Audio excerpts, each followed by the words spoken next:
was in my early 20s, my brother, a couple friends, and I would regularly find ourselves in downtown Seattle, engaging in an unnecessary and needless culinary tradition that tested the limits of our will and wisdom. Before man versus food, there was the trifecta, a monthly lapse in dietary discretion that pitted good food against better judgment. If it wasn't obvious that we took our youth and intestines for granted, residents of the Capitol Hill neighborhood in the early 2000s certainly knew better. The trifecta included back-to-back-to-back stops at Matt's Gourmet Hot Dogs, Dick's Burgers, and Pagliacci's Pizza. And like most ill-advised behaviors, the journey from thought to deed was anything but scenic. The basic progression, or digression I suppose, was simple. Someone first declared boredom, which led to a few knowing looks, which ended with someone asking the one-word titular question. Trifecta? What followed was inevitable regret wrapped in grease and Pepto-Bismol. It was the dietary equivalent of a rage room, senseless abuse and destruction of a perfectly good living space. Your body is a temple. We've all heard the comparison, a metaphor uttered either to dissuade or to motivate, to drop the donut or to hit the gym. A pithy reminder to take care of ourselves physically. But the body-temple comparison isn't merely a shallow prompt to eat well and to remain fit.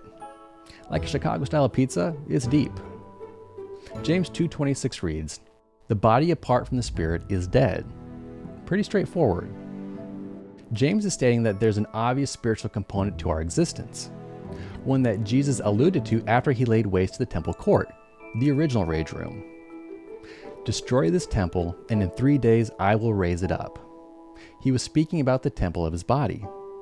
But unlike today's body-temple comparison, Jesus was not speaking metaphorically.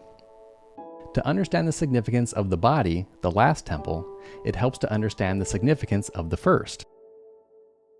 Throughout the Old Testament, the temple was where God resided, the place where he communicated with man on earth, provided atonement for sin, and offered a space for communal worship. It was God's literal presence with his people. After Moses led the Israelites out of Egypt, God spoke to him saying, "Let them make me a sanctuary, that I may dwell in their midst." Almighty, all-knowing, and all-powerful God wanted a space that he could have a direct relationship with his prized creation, his people. At first, the space was in the form of a tabernacle, the mobile precursor to the temple that could be constructed and deconstructed as the people of Israel were led through the wilderness. And then sometime after the Israelites settled in the Promised Land, present-day Israel, the permanent temple would be constructed. I'm sure God was all for living out in his creation, but hundreds of years living in a tent was long enough. King David constructed the plans, and his son Solomon constructed the temple, an undertaking that took 70,000 laborers, 80,000 stonecutters, 3,600 foremen, and 7 years to complete. But perhaps even more incredible was the amount of money King David alone donated to the cause, upwards of $10 billion, that's billion with a B, in today's gold and silver. But in order for God to commune and communicate with his people, there was a catch. Since God is pure love and man is born into sin, he had to come up with a plan to be with, yet not overwhelm him in his presence.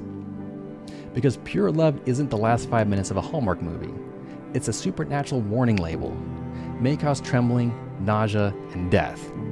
Not unlike the viewing of the last 5 minutes of a Hallmark movie. No, that type of love isn't winning a bake competition and subsequently marrying your high school sweetheart. It's terrifying. Terrifying in the sense that it is by definition holy, just, and all-consuming. These qualities render impurities, sin, unable to exist in his presence. A sinful man in the presence of a holy God is free speech on an Ivy League campus. Good is gone. Thus, the Holy of Holies was created. The innermost part of the temple was where man spoke with God directly. A veil separated the Holy of Holies from the outer courts, a barrier separating sinful man from a holy God. Only once a year could the high priest enter this place to make a sacrifice on behalf of Israel. And just to highlight the environmental significance when entering the Holy of Holies, it's been said that the priest wore bells and a rope, proof of life and means of extraction respectively. The physical temple was no joke. It was an architectural wonder that had one primary purpose, to house Almighty God, and all that was about to change. Jesus' body temple statement was no metaphor.